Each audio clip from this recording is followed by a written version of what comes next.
with one thing that I found this morning that I think is just so appropriate to this meeting and to what we're all facing. It's a quote from George Washington, which says, "No country upon earth ever had it more in its power to attain these blessings," referring to freedom, "than the United States of America. Wondrously strange, then, and much to be regretted indeed would it be, were we to neglect the means and to depart from the road which Providence has pointed us to so plainly. I cannot believe it will ever come to pass." I think he probably just rolled over in his grave. Before coming to West Virginia 12 years ago, I had no clue that I would be standing here today or even considering running for office. I spent 5 years in private business management and then followed by 15 years in government management. I worked in 2 different divisions of the Orange County, Florida government. One as Director of Security and Safety for the Orange County Convention Center, which included not only security and safety, but transportation and public relations. And I also served as Assistant Deputy Clerk for the Board of County Commissioners for 5 years. I have a bachelor's degree from Barry University, and about 90% of my master's finished in organizational management. And I enjoy camping, furniture making, and reading as leisure activity when I can find leisure time. But I'm here out of a feeling of necessity, and I think we all share the same fears and anger over what's happening to our country. Back in March, I read a book called 5,000 Year Leap, and I'm sure that some of you are familiar with it, and those that aren't should really get yourself a copy of it wherever you can. There is a link on my website that will take you to where you can purchase one. But it discusses the idea that we've advanced in this country in a very short period of time, more greatly than the last 5,000 years before our country was created. And it was all due primarily to the Constitution. And that's what I'd like to focus on today more than anything else. But reading that book caused me to start thinking hard about history and about this country's history, what our founding fathers must have gone through in the process of developing that document. I also got really into that document and what it means to freedom. And I asked myself, why is there such an urgent need to change it? It's done really well for 200 years.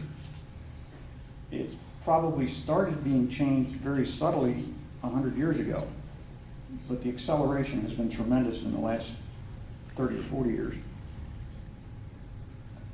So we're sitting here today faced with bailouts, stimulus, turning America godless. I mean, at this point, you can't profess your faith in God without being called a radical or a racist, and it's completely insane. But we have to combat the overreaching of the left and what has become really a series of purchased votes, playing one group against another, class envy, all kinds of approaches to gain specific things for their very narrow interests. And this goes all the way to the point where we're now looking at the next few months, a treaty could be signed that basically signs away our sovereignty as a nation. But also looking back on the past, brought my wife's family into focus. She is an 8th-generation West Virginian from Tucker County originally. And her immediate family, her mom and dad, Smokey and Cass Harsh, are perfect examples of West Virginia family life. Smokey spent 30 years as a superintendent for the state park system. Her mom was a stay-at-home mom for her entire existence. Smokey served at 4 different parks, Droop Mountain, Audra, Twin Falls, and Blackwater Falls. I'm sure most of you are familiar with those. He actually built Twin Falls and Audra out of a piece of empty woods and did a fantastic job. He had his missions too, and he loved to tell stories. He survived the Depression. He went to war in World War II as a tail gunner on a B-24. He made it back alive, which is quite an accomplishment in itself. He raised a family and made something out of nothing with the 2 parks that he built. And he also changed a lot of things that were wrong with the system. He was never disrespected, but he was not always the most liked person in Charleston because he would do things the way he thought they needed to be done, and they usually turned out correct. Smokey was a Democrat and Cass was a Republican, which really kind of made for some interesting discussions across the kitchen table. My wife said recently that Smokey's probably rolling in his grave and Cass is dancing on his coffin over my getting involved with Republican politics. As I listened to his stories, though, he opened my eyes to both the beauty of West Virginia and why I felt so good about belonging here. Since I've come here, my life has improved so many different ways. And his wisdom and dedication taught me about the heritage of the state and how important freedom is to everyone in this state. I mean, after all, your motto is Mountaineers are always free. So fast forward to today for a moment, and Mary and I have 5 kids and 8 grandkids between us. And they're scattered from Alaska to Pennsylvania to West Virginia to Pennsylvania to Maryland. They're all over the place. But now I'm the older generation, and I've got to try to avoid leaving them with a shamefully crippling debt, excessive government intrusion and control, economic hardships, serious threats of inflation, bizarre environmental schemes, and absolutely insane immigration policies. So what should our objectives be for this mission? We need to, first of all, restore respect for the goodness of the Constitution, the goodness of this country, the goodness of freedom.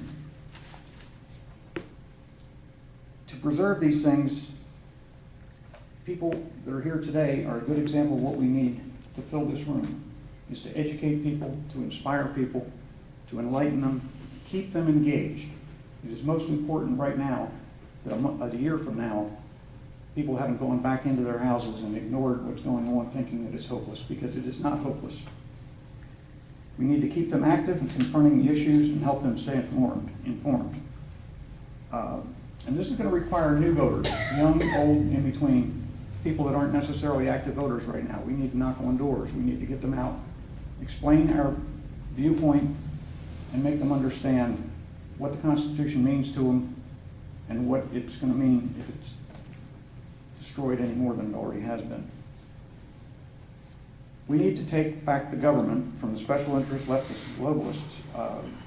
There's a tremendous movement afoot to turn a lot of the responsibilities for taxation and for controls over to the United Nations, and I think this is absolutely the most destructive thing we can have happen.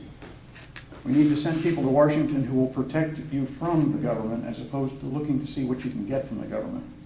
And I think this is a very important point that people need to understand, is the government can't do everything for everybody.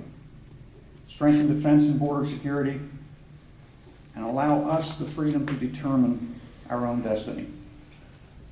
Always understanding that equal opportunity doesn't necessarily equal equal results. It's up to the individual to put forth the effort to be successful. Most importantly for me, for this mission, is to be your representative. The goals of my service will be to follow the Constitution and honor the oath of office, and I think 95% of our problems in this country would be solved if all 435 people in Congress would honor that. If they just look at the oath they take and follow the Constitution, most of this could never happen. I will limit my efforts to supporting only those things that are supported by the Constitution, and I will push for a sane budget system, including a fixed limit on spending before they ever start dividing it up. There needs to be a pie that's a certain size that we can all live with. And then you start determining priorities instead of just saying, well, here's a big pot. Let's throw all of our needs in there and see where the total comes out to. It just doesn't make any sense. No one budgets in business or in personal life that way. Elimination of earmarks. In reality, the federal government should be looking at things that protect or take care of the entire country as a whole. It should not be a grab bag for individual projects in little isolated places that only help 200 or 300 people. We need to cut debt, cut taxes, and actual total spending in real dollars, not playing the game of inflation does this, and we're going to compensate for it here, and playing smoke and mirrors with the numbers. We need to cut the dollars. My policies for my office would be open doors. Anyone can walk into any meeting at any time. It works in Florida. I've seen it work.